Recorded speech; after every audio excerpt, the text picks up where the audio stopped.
Halo teman-teman, sudah bersama saya drone MGX Buck 20. Drone yang harganya nggak mahal-mahal amat ini tidak ada gimbal, tapi dia sudah menggunakan electronic image stabilizer. Jadi niscaya akan membuat gambarnya lebih stabil meskipun nggak ada gimbal. Nah, saya terus terang penasaran mau lihat seperti apa kualitasnya, terutama dari segi pembuatan video, footage-nya seperti apa. Bareng-bareng yuk temenin saya, kita unboxing dan kita review drone ini, oke?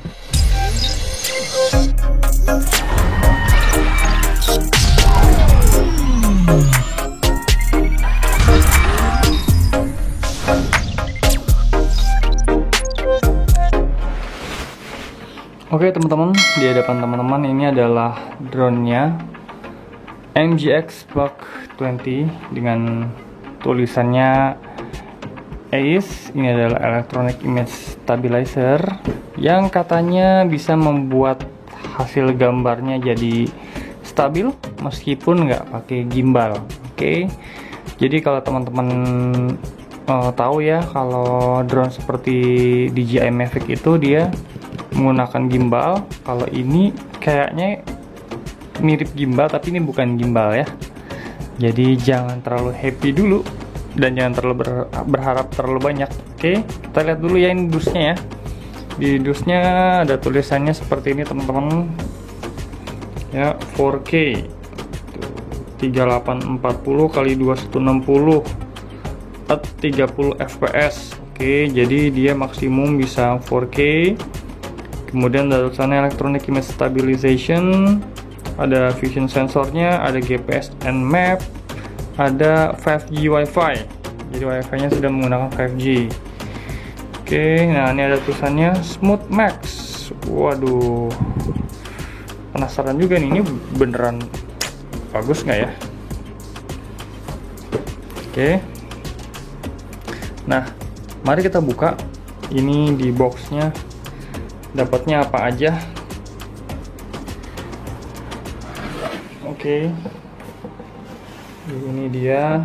Di dalam paket pembeliannya ada ucapan thank you dari penjualnya, ada silika gel, ada buku petunjuk. Oh iya, ini yang saya beli varian MGX yang menggunakan yang dapat 2 baterai, sorry. Jadi baterainya udah dapat 2 guys. Oke, ini adalah buku petunjuknya. Penasaran juga seperti apa ya. Terus dapat, nah ini dapat ikonik nih guys, dapat stiker. Stikernya gini ya. Waduh, marah-marah nih boxnya. Bisa ditempel di drone juga ya kalau teman-teman mau. Ya buat lucu-lucuan. Oke, kemudian wah, bukunya ada quick start, ada user manual. Oke, ini adalah quick startnya. Kita buka sedikit aja biar teman-teman bisa lihat seperti apa. Oke, ini ada petunjuk untuk penggunaan remote-nya. Oke, ya perlu dipelajarin juga ya gini-gini ya.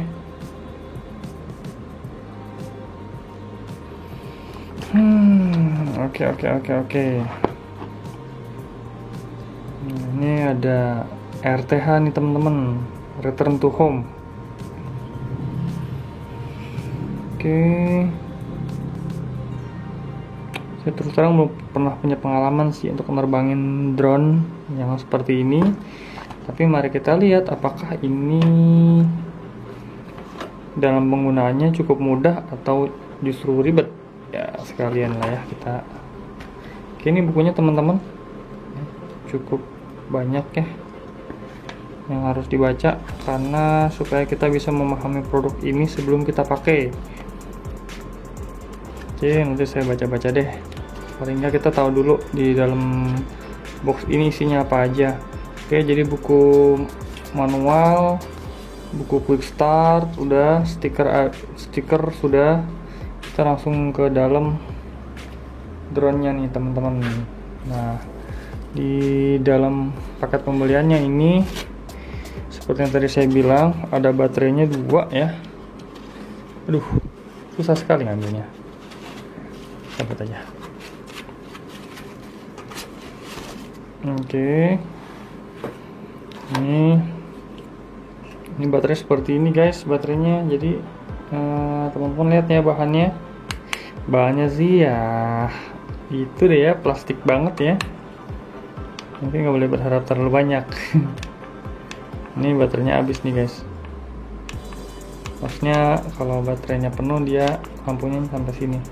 Tapi nanti kita sekalian coba untuk ngecas ya.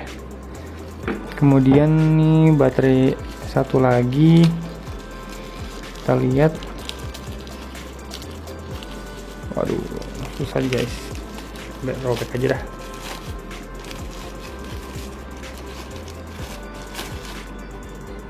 Oke, sama ya guys, bahannya ya agak-agak plastik ya, kayak mainan ya.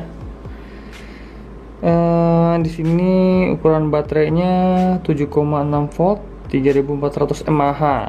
Katanya ini sih bisa buat terbang sekitar 20 menitan sih katanya. Oke, nah dia baterainya ini menggunakan Type C untuk ngecas seperti ini teman-teman. Tinggal dicolok aja. Habis dicolok nanti baterainya akan nyala kedip-kedip di sini. Dan kalau udah penuh dia sampai sini. Tapi saya belum tahu apakah nanti berapa jam untuk ngecasnya. Oke, langsung ini drone-nya. Nah, ini dapat memory card ya, 32 GB dari penjualnya. Lumayan lah ya. Oke, langsung aja, ini adalah drone-nya. Waduh, drone-nya lucu juga nih. Oke, seperti ini teman-teman. Oh, ternyata ini tuh karet ya teman-teman ya. Teman-teman lihat nggak nih, hitam-hitam nih. Jadi dia kayak tengah-tengah gitu, dia nggak apa? Dia nggak statis, tapi dia bisa gerak-gerak dengan menggunakan karet ini. Oke ya, seperti ini teman-teman lihat ya drone-nya. Soalnya 4K di sini. Cukup simpel sih drone-nya sendiri. Ya modelnya mungkin nggak seperti Mavic ya, yang kecil bisa dilipat-lipat. Ini langsung aja gitu modelnya ya, kayak ala-ala DJI yang apa, Phantom ya, modelnya kayak gitu ya. Oke, di sini ada lampu di sini kayaknya di bawahnya nih. Oke, ini ada sensornya. Kelihatannya sih oke sini teman-teman ya. Tuh, teman-teman lihat sendiri ya bahwa materialnya seperti ini ya. Plastik banget cuy. Oke, ini kayaknya sih nanti ketika dimainin harus dibuka-bukain ini sensor-sensor apa plastik-plastiknya supaya hasilnya maksimal. Oke, selanjutnya kita lihat apa lagi nih, remote-nya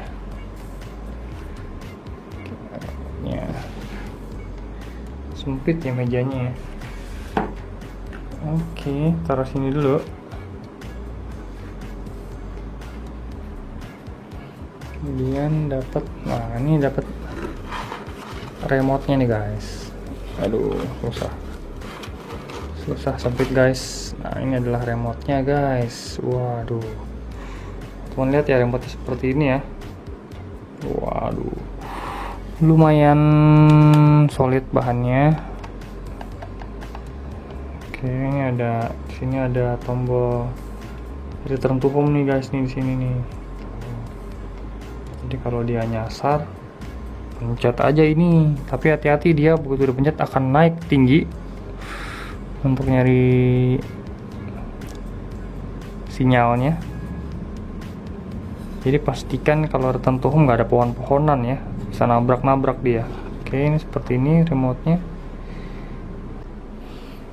Nah, untuk aplikasinya udah ada nih di quick start-nya guys. Tinggal di scan barcode aja di sini nih. Kita pakai yang Google Play deh. Oke. Nah, habis teman-teman scan, langsung muncullah dia aplikasinya. MGXRC. Aplikasinya ini namanya MRC Pro. Ya, seperti ini. Download aja di sini.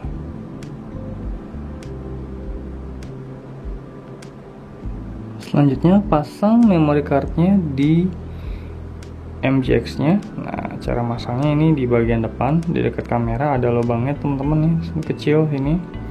Oke, menghadapnya ke bawah gini memory cardnya. Kemudian tekan sampai klik. Nah, ini udah terpasang teman-teman. Agak nonjol gini sih. Mudah-mudahan sih lagi terbang kagak mental ya. Kemudian selanjutnya kita pasang baling-balingnya. Nah, untuk pasang baling-balingnya teman-teman jangan sampai salah karena ada A dan B. Oke, nih teman-teman lihat ya, ini ada tulisan A nya, kebaca nggak nih teman-teman? Bentar.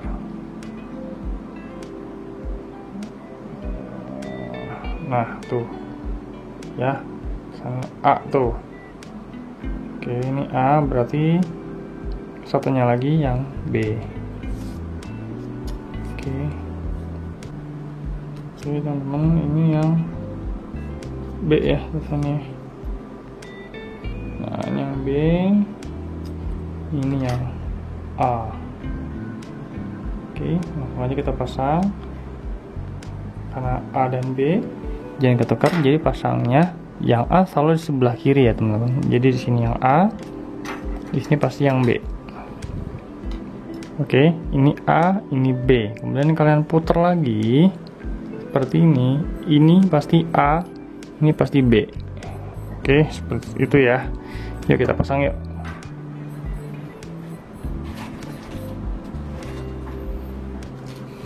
Nah, di dalam paket pembeliannya juga udah ada ini nih. Obeng. Ada acara-acara main obeng juga nih. Oke, nah ini salah satu kelemahan dari produk ini ya. Ada acara ngebaut. Mana bautnya kecil-kecil lagi, kalau hilang ribet nih. Kalau MGX kalau Mavic Mini udah langsung siap pakai ya, baling-balingnya udah kelipet.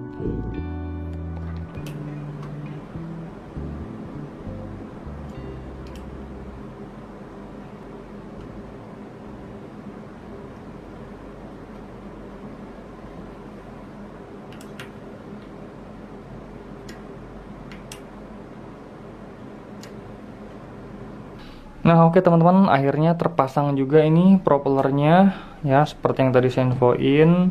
Di situ A, B, ini A, B. Jangan salah untuk pasangnya karena nanti jadi nggak bisa terbang drone-nya. Jujur aja untuk pemasangan ini sendiri seperti teman-teman lihat ya, ini kecil banget ya, bautnya.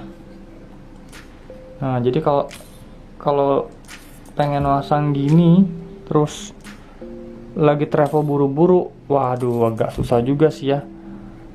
Beda kalau DJI Mavic Mini yang dia bisa model lipat, jadi setelah dibuka dari case langsung aja gitu. Kalau ini butuh waktu untuk masangnya. Saya sendiri akhirnya jadi malas bongkar lagi, jadi saya biarin gini aja. Nah, kelemahannya adalah kita nggak bisa taruh di tasnya atau di boxnya, karena di boxnya itu nggak ada tempat buat propeller ini, jadi dia benar-benar harus dicopot. Nah, emang plus minus juga sih, dan ini merupakan kelemahan sih menurut saya ya. Jadi untuk teman-teman yang suka traveling dan butuh buru-buru, waduh ini agak susah sih. Sementara kalau ditaruh gini aja nggak ada tasnya guys, jadi mesti mungkin bikin box sendiri kali ya, bisa ya. Jadi saya ada ide bikin box sendiri, taruh begini aja ya, boxnya cukup panjang seperti itu, nanti kunci di bawahnya ya. Tapi itu kreatif teman-teman aja sih. Oke, ini remote-nya seperti teman-teman lihat, remote-nya cukup solid ya. Nah, kita mau cobain di luar, tapi sebelumnya saya mau kasih tahu dulu teman-teman gimana cara menggunakan remote ini, karena kalau pertama kali mainin pasti bingung. Ya, kita cobain dulu ya ini remote-nya. Yang penting teman-teman tahu dulu cara penggunaan remote-nya seperti apa. Oke, nah sebelum kamu nyalakan ini antenanya dibuka dulu seperti ini, terus diarahkannya ke bawah. Nah seperti ini diarahkannya ke bawah. Nah jadi kalau drone ini dia penguat sinyalnya di daerah sini teman-teman nih, ya di daerah sininya. Jadi bukan dibeginiin, tapi di seperti ini udah paling optimal. Oke, ini adalah remote-nya. Nah untuk aplikasinya teman-teman harus download. Aplikasinya itu namanya itu MRC Pro seperti ini teman-teman. Oke, aplikasinya MRC Pro.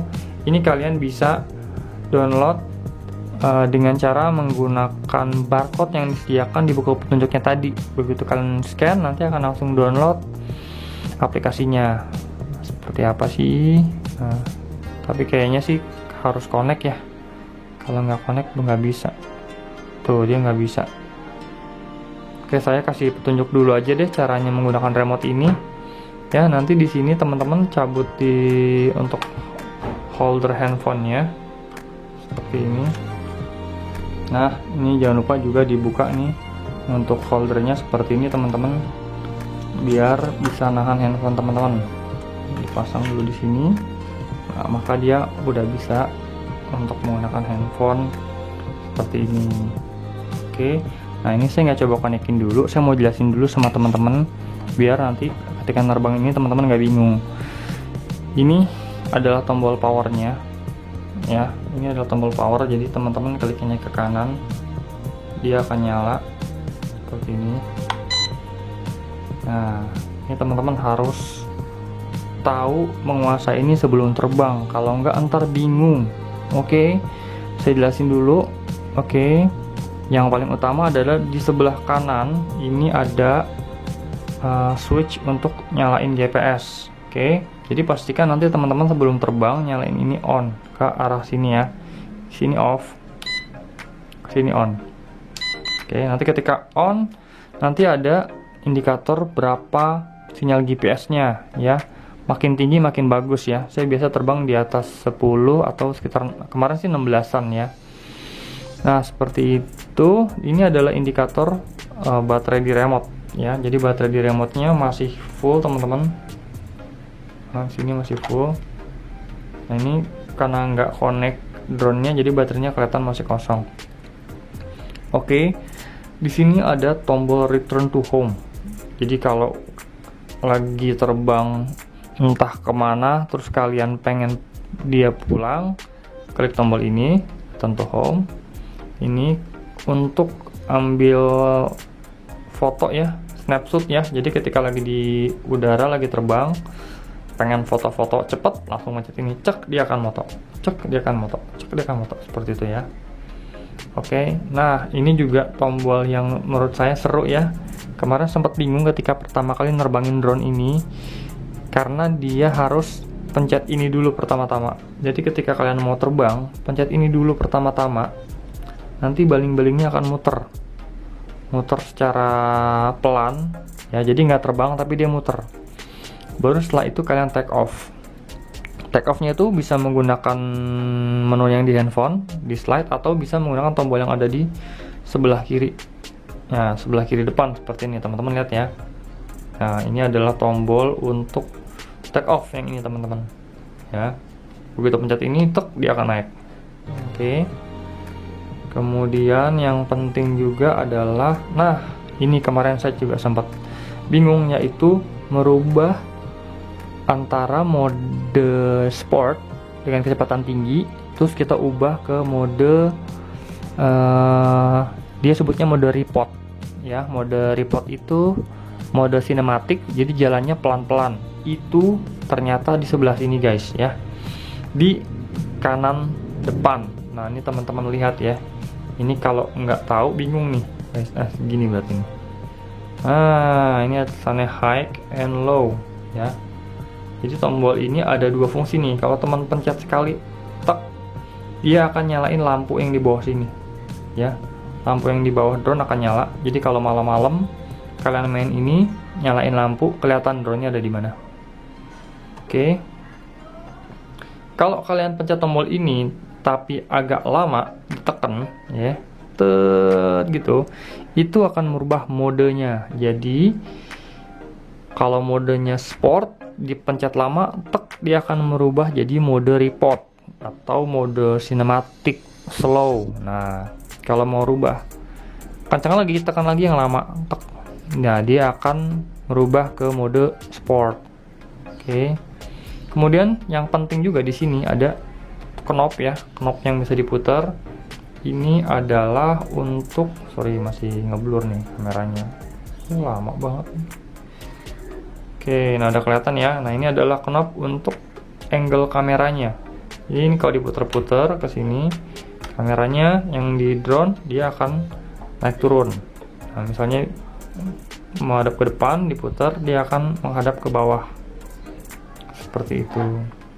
Nah, satu yang saya nggak tahu, ini nggak tahu nih knob apa yang buat diputar, agak keras dan kayaknya nggak ada fungsinya.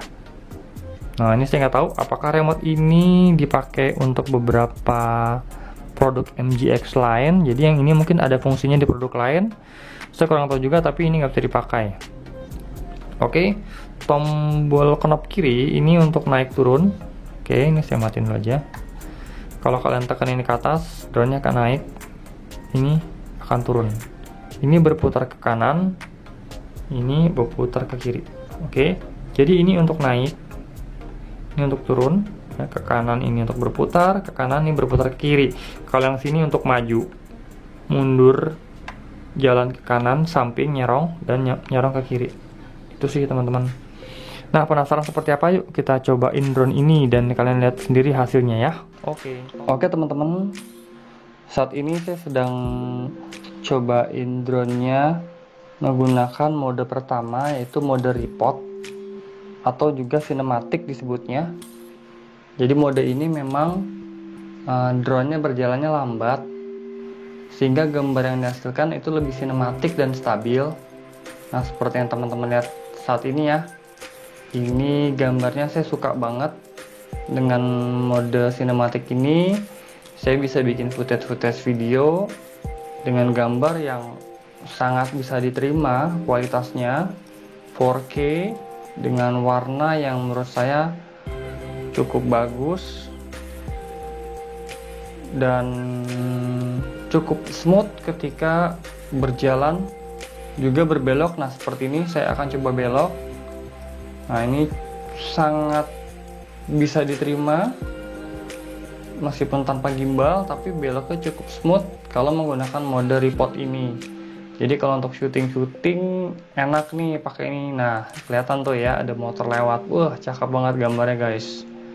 Ini enak sih menurut saya dengan drone yang harga segini tapi bisa bikin video seperti ini. Oke, saya lagi ada di bawah. Drone ngikutin saya dengan menggunakan mode report atau cinematic. Nah, ini bagus banget sih guys. Suka banget lah dengan harga segini tapi bisa dapat yang kayak begini. Oke teman-teman, kali ini kita coba mode sport ya. Nah, udah puyeng nggak kepala kalian nih? Saya ajak muter-muter. Oke, kita coba ke ketinggian yang 100 meteran ya. Kita coba ketinggiannya dan kita tes juga seperti apa gambarnya. Kalau melihat drone ini tanpa gimbal, mungkin teman-teman akan lihat bahwa drone ini kelemahannya ketika berbelok, dia akan sangat terasa ngehentak karena memang tidak ada kehadiran gimbal di sini. Tapi kalau kondisinya kalian syuting untuk lurus ya, atau untuk mundur, untuk maju, itu masih oke teman-teman. Kita cobain ya. Pakai drone ini kita coba lurus. Nanti kita coba juga beloknya seperti apa. Oke, kita udah mulai maju seperti ini. Gambarnya bagus nih guys, cukup stabil lah ya. Nah, seperti itulah barusan kalau belok ya.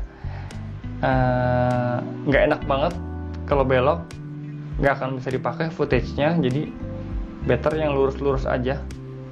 Jadi kalau kalian pakai drone ini, ya udahlah banyakin footage yang lurus aja.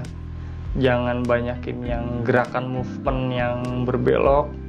Menggunakan sport mode ini udah pasti nggak bakal kepake karena ya menurut saya jelek ya. Jelek tuh karena yang hentakannya terlalu banyak dan itu tidak bisa dinikmatin videonya. Tapi kalau lurus seperti teman-teman lihat sekarang nih, ini enak banget dilihatnya. Ini bagus banget dan ini menurut saya dengan harga segitu worth it banget.